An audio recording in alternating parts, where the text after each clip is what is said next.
حضرت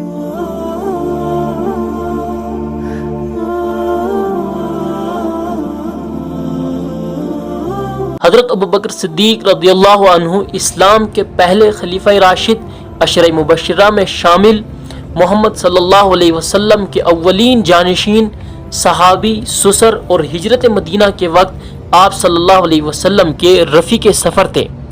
ابوبکر رضی اللہ عنہ انبیاء اور رسولوں کے بعد انسانوں میں سب سے افضل، صحابہ کرام رضوان اللہ علیہم اجمعین میں ایمان اور زہد و تقوی کے اعتبار سے سب سے اعلیٰ، حضرت عائشہ کے بعد رسول اکرم صلی اللہ علیہ وسلم کے محبوب تر تھے۔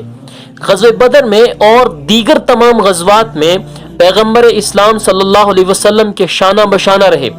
جب حضرت محمد صلی اللہ علیہ وسلم مرض الوفات میں مبتلا ہوئے تو ابوبکر رضی اللہ عنہ کو حکم دیا کہ وہ مسجد نبوی میں امامت کریں۔ پیر کے روز 12 ربیع الاول سن 11 ہجری کو پیغمبر اسلام صلی اللہ علیہ وسلم نے وفات پائی اور اسی دن حضرت ابوبکر کے ہاتھ پر مسلمانوں نے خلافت کی بیعت کی۔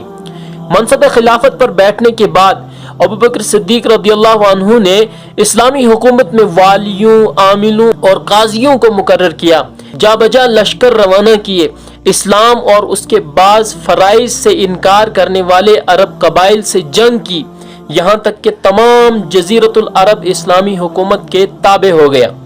فتنہ ارتداد ختم ہو جانے کے بعد ابوبکر صدیق رضی اللہ تعالی عنہ نے عراق اور شام کو فتح کرنے کے لیے لشکر روانہ کیا۔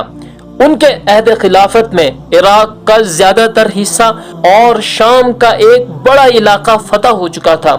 پیر کے روز 12 جمادی الاخری سن 13 ہجری کو 63 برس کی عمر میں وفات پائی اور حضرت عمر رضی اللہ تعالیٰ عنہ ان کے بعد خلیفہ بنے۔